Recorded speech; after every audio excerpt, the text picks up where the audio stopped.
যদি জীবনকে সুন্দর করতে চান, আল্লাহর ওয়াস্তে কারো কষ্টের কারণ হয়েন না। মানুষের মন থেকে আজ এটা আসে, সেটা জীবন পাল্টাই ফেলে ভাই।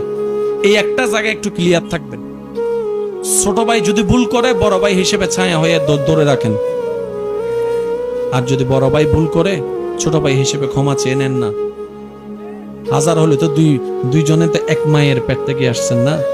আচ্ছা দেখেন, এক ভাই আরেক ভাইকে বলতেছে, তুই আমার জানাজায় যাবি না, তুই আমার চেহারা দেখবি না মরলে। এগুলো কি ধরনের কথা ভাই? আচ্ছা রাগ হইছে আর কি, এক ছাদের নিচে থাকলে কত কিছু হয়। আমাদের মুরব্বীর একটা কথা বলতো, দেখছি যদি 4-5টা থাকে, টন টন জন আওয়াজ তো হবেই। আবার আওয়াজ না হলে তো আমাদের মরা বাড়ির মতো লাগে। তা আওয়াজও দরকার, ঠিক না?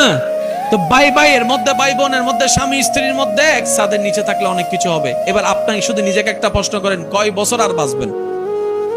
সময় তো নাই আর বেশি। এই দুনিয়ার কয়েকটা জীবনটা একটু আল্লাহর বান্দা হিসেবে সবার দিকে তাকিয়ে স্বামী স্ত্রী মনে করবেন না, বলবেন যে এটা আমার আল্লাহর বান্দা। বাস ক্ষমা করতে থাকুন, ক্ষমা করতে থাকুন। যত ক্ষমা করবেন আল্লাহর দিকে তাকিয়ে, তার চাইতে ডবল ডবল নিয়ামত পরকালে আল্লাহ আপনাকে দান করবেন। সুবহানাল্লাহ।